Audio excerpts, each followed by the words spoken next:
Let the blessings come from the north, from the south, the east and the west. We have overcome by the words of our mouth. We have victory, yeah. Let the blessings come. Good evening, viewers. This is DrCI. You're welcome to another episode of 10 Minutes Live with DrCI. Today, we are going to have an interesting guest all the way from United Kingdom. He happens to be one of my professor when I studied. You know, some people think doctor I have with my name comes from theology, but they never knew it comes from engineering. So we have someone today from the faculty I finished from in 2013. He's a well-known professor. And let me introduce him. He's also in the Faculty of Engineering. Professor Sumeet Aphale is going to come in now and then say hello to every one of us. He's right. I've seen Celestine in the School of Engineering at the University of Aberdeen right after 2013. I joined the school in 2009 as a lecturer. I was recently promoted to reader professor this year. You're welcome, sir. So we I want, because you have done a little introduction, but it's also very nice to tell the viewers who you are, you know, and then people are like, okay, this is a professor. Please just tell the viewers who you are more. So right. As Celestine said, my name is Sumeet Aphale. I'm a reader at the University of Aberdeen School of Engineering. I'm also the program leader for all undergraduate electrical electronics engineering programs. I've recently started an MSc in Industrial Robotics that I envisioned, got approval for, recruited people for, and will be delivering from September 2021. And I also double up as the examinations officer for all the 18 taught MSc programs that the School of Engineering offers. A bit of a background, I come from India, from a city called Pune, which is about 100 kilometers from Bombay. Bombay, most people know. My city isn't too small. I mean, it's about 5 million people. It was known as the Oxford of the East because of the lot of universities that we had. I did my bachelor's there in electrical engineering, did my master's and PhD in the US, everything with a focus on robotics and control. Did a small stint in Australia with the Australian Research Council Centre for Excellence for Complex Dynamic Systems and Control as a postdoc for a couple of years, then moved to Aberdeen. My research interests are anything to do with mechatronic systems, so robotics, sensing and instrumentation, signal processing, control, energy harvesting, vibrations, whatever. I recently have focused on nano-positioning systems, active vibration isolation, nonlinear system dynamics and control, and soft robotic actuators. But I've dabbled in various other things. I've done fiber optic sensors from time to time. I've done some HVDC control, renewable energy control, wave energy control, and so on. And in the pastime, I like to spend all the pastime with animals. So I do a lot of wildlife photography and trekking, traveling that goes on with it. Professionally, I think I'm in a good place at the moment.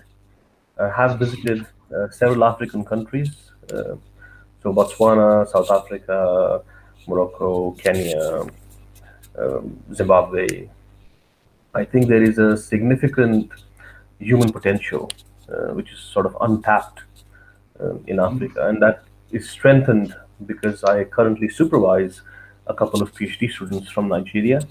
I have supervised a few more in the past who've successfully gone on to other careers. And I think there is a lot that we could do together in the academic technology sort of field.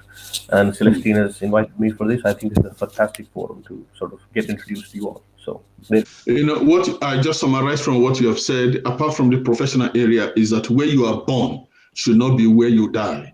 You know, there's always good to focus on the future. And our viewers today, we have a lot of people from Kenya, from South Africa, from Nigeria, from Ghana, from Canada, from India, from China. who are viewing this program today. So they actually want to know more. Most of them have written personally. Some professors are like, okay, we want to get to know him, want to see him, and they want to see what he has in stock. And I told them that a poor man is not a man without money, but a man without vision. So, but that I'm bringing to them today a man who has the vision, who has what I call the multi-talented area, which you have just displayed in what you have said. But Prof, I want to ask, with your background in electrical engineering, what inspired your specialization in industrial robotics? Today we are focusing a little on industrial robotics because it's your new department you just told us you created, and we want people to get into it. Somebody thinks, robotics is that you start everything, become robotic, everything is managed by artificial intelligence. And so, it's robot, he's doing it. Robot wife, robot food, robot drinks, robot everything. I want to tell the viewers what we expect from this, your inspiration to this specialization. Right. So you're absolutely right. When I started my education in robotics, it was because I read some articles, saw a couple of movies where they had exactly this: a robot server, a robot vacuum cleaner, a robot soldier, Star Wars, things like that. Um, Believe it or not, my PhD was funded by what is known as the Star Wars program by the US. So there is that connect. I had some personal connections as well. The longtime head of the Robotics Institute at Carnegie Mellon was a family friend of mine, so we used to hear about his developments. Um, I've worked with robots, all kinds of robots, and typically people think of robots as humanoid robots or things that pick and place. The sort of robots that I worked with for for a long time were robots whose motion you just don't see. So they're like precision robots that move perhaps a nanometer if you ask them to. A nanometer is 10 raised to minus 9 meters. And then that has moved on. So now I do pick and place robots. What has typically happened in the past few years is the UK, obviously the world does this, and the UK also said, well, we need a revolution in the industry, which is now known as the Industry 4.0, which is sort of an amalgamation of additive manufacturing, automation, Internet of Things, sensing and instrumentation, and so on. But there are a lot of programs in the UK and abroad which do robotics in general, but they don't really feed into this theme of industrial automation. And so I wanted to see if there is some scope of coming up with a set of courses um, and lab-based practical, so hands-on experience that enthuses industries to support us, and then they can tell us, well, this is exactly what we want from people who come in. So it's not to think of as a industry training alternative, but it's something where the academic rigor is balanced by the practical side of robotics. So industrial robotics is the first degree, I think, in the UK for sure, maybe in the world, to be offered with that focus. And our key target is to drive the technological needs of industry automation or Industry 4.0. So whatever the skills gap exists, to enable professionals to immediately slot into Industry 4.0 agenda. That's where we're heading. Thank you very much, Prof. Now you are trying now to encourage many people into robotic engineering, and some of them actually want to know what can robotic, engineer, what can they solve, what sectors benefits more from it. There's a program we are planning in our community now, in the Africa area, where we are looking at medical. People will not be there. Can robots do something like that in rural areas? Can robot handle medical surgery? Can robot deliver COVID vaccine without people having this connection? And so they really want to know what other sectors these robotic engineers can really So work. there are two aspects of this, right? The reason why, medical robotics is a well-established field, and you see a lot of medical robots or robotic surgeries happening all the time. Obviously, most of these robotic surgeries are supervised by human, and the reason for that is trust, right? Typically, because we are humans, we tend to trust humans more than machines. So a lot of the dexterity which is saying, can we be this precise? That could be done by machines, because machines don't think, in a sense. Machines don't waver, they don't have emotional responses. But at the end, the supervision would still want, you would like to have a human supervise a robot. And there are these trust issues. There's now research coming along about trust-based systems. How do we improve trust in machines? But that's a separate entity altogether. I mean, robots typically are very useful in places where human life would be at risk. So you want to explore mines, for example, or you want to get rid of these landmines, that or let's say you want to have a subsea exploration where human life could be in danger of depressurizing or so on. So everywhere where you think that the human life is in danger, or where the human capability, the mechanical capability is limited, you can deploy a robot. So if it's accuracy or speed, or emotionless operation, or hazardous condition operations, so nuclear waste handling, uh, or even boring things. So there were very repetitive mechanical production tasks that people used to do for a long time, but it's boring. It's a very poor quality of life. And then these repetitive tasks can be given to robots. That's the start of. And the idea is that as IoT and trust-based systems and AI builds up, we could have robots that are autonomous in a sense. So they don't need constant supervision from humans. Okay, so we in Niger Delta, where my people are from, also we have this oil spillage. We've had a lot of problems created by top companies, oil servicing companies. They come in and they tap the oil and create problems. To our farmers, create problems in these rural Yep. areas, and there is no compensation. Some of them, our people are taking them now to court to make sure they are compensated. But can this robotic fit into this? Because some people who are in the Nigerian government are listening, and some people who are in Ghanaian government will be listening to this interview to also see, Ghana is coming up now in terms of their oil, so that they'll see where they Yeah. can benefit and put it into the government ability. Can you tell us more, sir? Yeah, so one of the places where robots really can help, and we are exploring that actively, uh, is looking at structural health. So, structural health monitoring. A lot of the faults uh, go under noticed or unnoticed because uh, these areas of faults are not easy to access by humans, or there is no regular access. But think of, let's say you had a crawling robot that you could just throw in, and it would crawl along all the pipe's nooks and crannies and find out where the cracks are, where the pipe has eroded. Or if you have a field which is in a very remote area, rather than put a man, a human, not man or woman, a human, to sort of have a look at this, or inspect this particular installation. How about having a drone which gives you the clearer picture? So robots really will sort of add on to a lot of these capabilities. So they are preventive in the first instance, right? A lot of these accidents could be prevented by just better monitoring, and robots would do that. The other bit is the remedial action.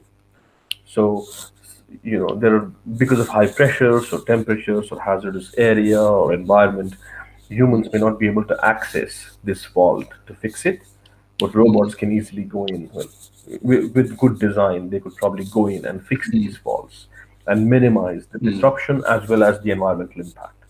So that's one of the key reasons why robotic research is useful. Okay. Thank you very much for that answer. And we are now looking at this your program that you have created now. That's in the city where we call Aberdeen, the oil city of Europe. So it's a beautiful place. I've been there for many years, and lovely people with diverse communities that are there. Now, can you tell us who can study this robotic engineering? You've also told us you control. You are also in charge of the master's program for undergraduate and that. Because some people who are not just in undergraduate are also interested in other things. So, but just tell us first who can study this robotic engineering and the So, ability of the other programs that you also have. right. So the MSc Industrial Robotics, and we want to get that name right because MSc Robotic Engineering is very popular. We are unique. Mm. So MSc Mm. Industrial Robotics, Industrial it's robotics. open to anybody who has done a bachelor's degree, ideally with a 2-1 or above qualification in Mm. almost all of the engineering and maybe some of the computer science disciplines. So Mm. obviously, if you've done a civil engineering course, for example, then some of the concepts may be completely foreign to you. Mm. But if you've done electrical or electronics or control or mechanical, mechatronics Mm. engineering, automation engineering, you could easily relate to the courses that we are teaching. Mm. The details of what the admin procedures are very clear. They're all on the web page there. I mean, if you are in doubt, I would recommend just send us your CV, and either the admissions team, and if the admissions team cannot make that judgment, then they will pass it on to me, and I will be able to review that and give Mm. you an informed opinion. So it's not really limited to anybody. This is the first year, as I said, so this is the start. And there's a lot of industry support. So quite a few of our robots have been donated by the industry. Mm. So that is a plus. Uh, and the idea is that once the program gets established, I mean, we appointed 2 new lecturers for it. So we didn't say, let's just pick and place existing courses and start an MSc. We said, let's start Mm. from scratch, have new Mm. courses that are fit within the industry's requirements. So the Mm. idea is that maybe in a couple of years, maybe even in a year, depending on how we progress, we'll have a sort of prep course to to Mm. to go before somebody goes into the MSc Industrial Robotics. So let's say that there is a person who has civil engineering or Mm. environmental engineering or I don't know Mm. MSc Physics or applied math, and they're not Mm. very sure whether they could immediately take on the MSc Industrial Robotics. They could take Mm. this foundation course that gives Yes. brings them up to speed and then start the MSc robotics. So we have plans for that in the long term, but at the moment it's basically open to anybody who is having some engineering background. Mm. Okay, Prof, can you tell us, are you also open to a lot of people who are in the engineering area, who are planning to come in for a PhD program, and when they should start Oh yeah. applying because a lot of people are interested with that? So the PhDs are sort of rolling applications. The typical intake is usually in October and then in January. Mm. And the reason is October is when our academic semester, even the undergraduate academic semester starts. Mm. January is the start of the new year, so many of the funding agencies would start their funding from January. But Mm. that's not stopping anybody from joining any other time. So I've Mm. had students who said, I want to join in March, and we've started that. Mm. Currently, I have a PhD student funded by the TET fund. There is another student who is going to Mm. join via the TET fund. So this is Nigeria. Yes. Mm. I have another PhD student funded by the PTDF, who is also Nigeria. Mm. I have a student funded in through his self-funding. There is a funding Mm. by the UK government. I have a funded student from the Indian government. There is a student in progress who will get through the Commonwealth scheme of funding. Mm. So there is that. PhD is an investment. So, I mean, if you Mm. look at the fees and so on, then people immediately think, oh wow, there's a lot of money. But it's basically Mm. investment, just like any degree is. It Yes. just pushes you up to a certain level of employment in a sense. Mm. So it's a worthwhile investment, I would say. It's 3 years. Mm. A lot of the PhDs are advertised on findaphd.com. It'll Mm. give you details of the project. I have a few PhDs advertised there as well, and I always get students interested. If you have a particular PhD, if you have a particular research area that you want to explore, send me an email. We can discuss Mm. around that. If you're already doing some research and you think, oh well, can I get some input, start a collaboration? Mm. I'm always open for it. I Mm. mean, you mentioned China, so I have an ongoing collaboration with Shanghai Jiaotong University, Mm. which led me to go to Shanghai Jiaotong for a couple of months. We then had a PhD student from SJTU visit us for 6 months. We got a lot of mileage from that co-supervised student, a bunch of papers, a funded grant. Uh, I also had a student from Henan Polytechnic University uh, join up, and recently, as in from last January up to this April, we had an assistant professor from Henan Polytechnic, funded by the Chinese Scholarship Council, visit me for this year and a half and do some work together. So there is always that opportunity. Very good. Now, we see by you telling us that now you are telling us that you are open for collaboration because some vice chancellor, one of my friends, is also listening to this broadcast and he wants to see how you can come in as a visiting professor. So I want you to tell us more in terms of just expand some understanding for people to know that you're open for visiting some work that in terms of either industry or academics or so that people can benefit from it. Yeah, absolutely. So I have been a visiting professor, as I said, in China as well as in India and in Spain. Um, I'm very interested in having a visiting appointment in several of the African countries because I see there's a lot of potential there. Um, and I'm being selfish here. I go as a visiting faculty, I get more collaborators, so I get more work done. I may perhaps get PhD students or master students. They may not come to me directly, but would still collaborate, and I would get value out of it. So that is a key reason why I would want to have visiting, positions. The way my teaching is set up at the moment, luckily, and hope that it continues, is that I do most of my teaching from October to December, and then I could easily have sort of visiting positions for a month or even more from say January to August. I mean, obviously, the ideal months would be from the June, July, August, the summer months for us because it's a vacation period. But that may even be a vacation period for universities, and if they want me to teach something, it may not be that conducive. So I can do April or May, even that is fine. But if it's like a research visiting post where I'm interacting with either PhD scholars or staff members, then these months are okay. I've done several quality improvement programs with universities. So, how do you do research? How do you determine a problem? How do you write a paper? What is literature survey? What is the difference between a literature survey and a critical literature survey? So I've done lectures as how do you teach?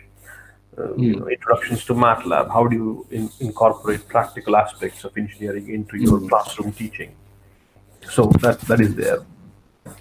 Industry collaboration wise, I've been lucky. I probably have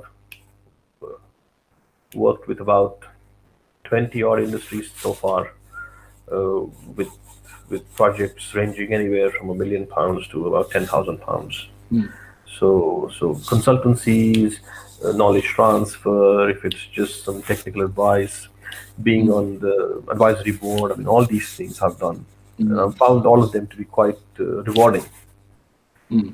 So yeah, I mean, if there are management level academics out there who are listening to this, right? Please get back to me because I'm always interested. We'll come back again in a short while, viewers, in 10 minutes with Dr. CI after this advert from our sponsors. Let the blessings come from the north, from the south, the east and the west. We have overcome by the words of our mouth. We have victory, yeah. Let the blessings come. Welcome back to 10 minutes with Dr. CI. In this interesting episode, we have a friend and a professor with the University of Aberdeen, United Kingdom. Some of you may have said Aberdeen is in Scotland, United Kingdom. Aberdeen is the oil capital of Europe, where everything there is oil. And then if you go there, you know what I'm talking about the oil. Professor, I want you to, we are now rounding up in this program. Can you tell us more about, COVID has come in, has expressed, the importance of digitalized learning. How impactful has this been for students, that your students and the students that are coming in this industrial robotics? So this is a big question mark, to be honest. I mean, when we started off this industrial robotics, COVID wasn't existing, Mm, and now COVID is there. We have got significant interest in industrial robotics. At the moment, we haven't set industrial robotics up for online delivery. And the reason for that is that there is mm, a significant part of this course which is hands-on online. We've got robots, we have a lab set up, mm, so people will, do something with a pick and place robot. They will work with swarm robotics and so on. mm, So we would really like them to be here. And if you only mm, do the online course, then you won't get the mm, full value in a sense. Now, mm, there are talks going on where, as the MSc matures, we will have this online delivery of lectures, but students mm, will be then asked to come in for a month or so and then do all the labs and hands-on exercises together. But mm, that logistic needs to be solved at a later stage. At least for now, we want to start mm, off. mm. So everything is full time on campus at the moment, and Okay. we are getting quite promising number of applications from really good students. Okay. So, and now that the COVID wave is sort of, well, not abating, but at least uh, people are getting used to, in a sense. This is probably a very Mm, callous way of putting it, because there is a lot of mm, loss of life and livelihood. But mm, vaccinations are coming up. There, people are more aware of how to deal with the pandemic mm, now. Uh, Travel is slowly starting to open up, and we are hoping that by October it will open up mm. quite significantly. So this Yes. edition, so 2021 September, will be a fully on-campus session. Okay. But Yes. in the next year or a couple of years, we may have these online variants. Yes. Thank you very much. So, you have told us something, some viewers who may not have that financial capability are also listening. They're trying to know where can there be funding? But of course, you have mentioned PTDF, you have mentioned Tech Fund that are given, we have some students who are in this forum, most of them have first class 2-1. And we have told them that this is an opportunity to have a very good future. The great thing I want to tell viewers is that the United Kingdom embassy is very lenient with people from Africa, especially Nigerians. I know most of people who have gotten admission have gotten visa, who are going to study in the UK. Is there going to be a provision for some scholarship, some sort of scholarship with industrial application?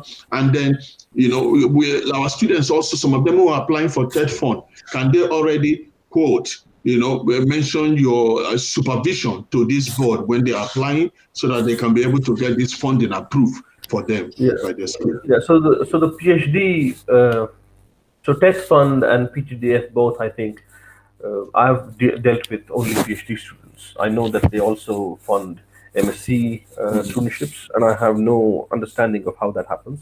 mm, But for the TED Fund and the PTDF for PhDs, absolutely. So, either you can apply to one of the projects that I have already advertised, and then I will approve that. You can put my name up as a supervisor, or you can directly come okay. talk to me for a research proposal. We Mm, can agree on what we can do together, and mm, then you can apply, put my name on as mm, a.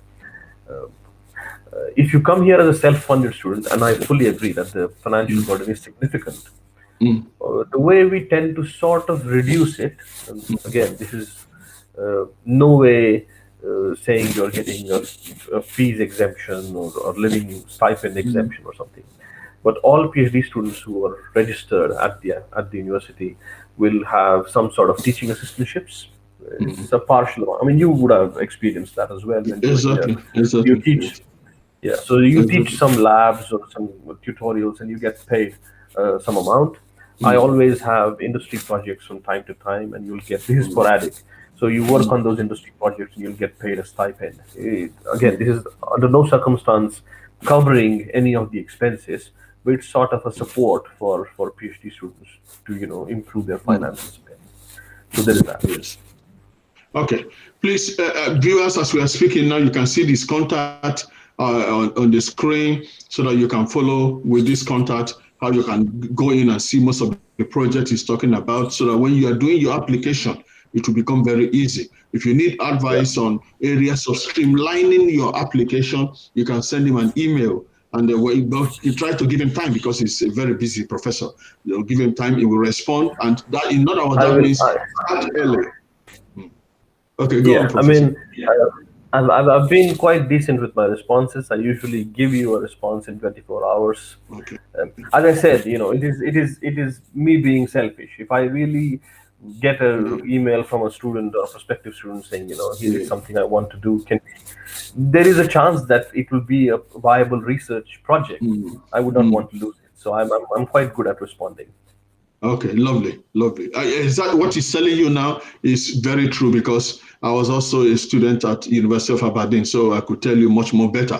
And you see, like I told you, we're bringing people who have personal relationship with, who are making waves, who are trying to make sure that you become somebody in life. I want, on final note, I want Professor Sumeet to tell us something, give the viewers some motivation, words that will help them in life.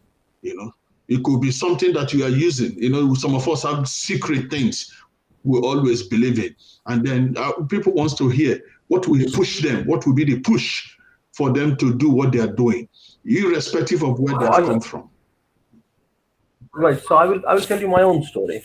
Um, Believe it or not, I mean, I did my bachelor's in Pune, which is a city, but I did my schooling in a village, which had one, which had probably 3,000 people total, and I had a fox, a bat, and a bunch of scorpions as pets. Mm. Uh, it was a sugarcane farm sort of Mm. a village. Mm. I did my bachelor's, and I was not the top student in my high school exams. Luckily, I was the university topper when I did my bachelor's of engineering. But I didn't do it from any of the premier institutions in India. I didn't do my Mm. master's or PhD from a premier university in the US. I did it from University of Wyoming, which is a really nice school. I had fantastic professors, a lot of Mm. nice courses, but it's nowhere like the top 10 universities in US or the world. Um, Mm. and if you see where I am now, I'm basically a reader at one of the top 200 universities in the world. So, so where you Mm. start does not really have to command or dictate where you end up with. That is one. The second bit Mm. is that many people are put off by a PhD or by anything that they take on in life because they think they're not cut out for it. And my view Mm. has always been, and I have failed many a times, but my view has always been, you know, let me do it and either succeed or fail. Okay. And if I fail, I can at least say, look, I Yes. tried, I failed. But I Mm. don't want to be in a position where, well, I did not try that. And Mm. this goes with even food. I don't want to Mhm. say I want to eat something and say no, I don't like it. I'm okay with that rather than saying Mm. no, I haven't tasted that ever. You have to go back to China, where where Yeah, they made me to eat dog without me knowing, and yeah, it's good to know yeah, what you're going to eat before you eat it. yeah. But no, I mean, my for food especially, my belief is Mm. if there is somebody out there who is eating it, it's edible. Mm. You may not like it, you may not find it particularly Mm. nice to stomach, but there is no harm in trying once and then saying no, I did not like Mm. that at all. And I've Mm. used that philosophy for life as well. It's best to say Mm. I've tried it and failed and not be ashamed of it, because Mm. we won't nobody will ever succeed at everything, but you will Mm. succeed at something, and that something will only come when Yes. you try everything that is available. Mm. Mm. So I Lovely. think that's my message. Mm. Thank you very much for coming into this program with 10 minutes with Dr. CI. Now, please Yeah. tell the viewers, greet the viewers again as we round up this. We appreciate your presence. Thank you very much, Professor Summit, for coming. Yeah, thanks, Celestine, for having me. Thanks all the viewers for watching this. Have a wonderful evening, and I'm hoping that I'll hear back from quite a few of you because, as I said, selfish motivation. I would really want my research to go forward, and I want to make some inroads in my presence in the overall sort of African academic context. So, thank you. Look, Lovely. We will make sure we connect you more to most of our professors who are ready for this collaboration. They are eager to collaborate with you. Thank you very much for coming today. Yes, Thank you. Welcome back, viewers. This is DrCI again. We've just finished listening to Professor Sumeet Aphale from the University of Aberdeen, the oil capital city of Europe. Thank you for joining us today. Let me quickly pray with you. For many of you who are aspiring to enter into a new career, many of you passing through difficulties. Remember, tomorrow we're having a new program, Prophetic Prayer Banquet. Don't miss it. It's going to be explosive with ministers all over the world. Will be on to pray for you and to make sure that the blessings as it comes, you shall testify. I pray for you today, whatever you are going through, as we have listened, that where you started from is not where you will end up. The Lord God of hosts, the awesomely awesome God, will beautify your destiny. As you continue with us, heaven shall make way for you. I declare you favored. In Jesus' mighty name, amen. See you next week again on another interesting episode of 10 Minutes with DrCI. Stay blessed. Good night. The blessings come from the north, from the south, the east and the west. We have overcome by the words of our mouth. We have victory, yeah. Let the blessings come.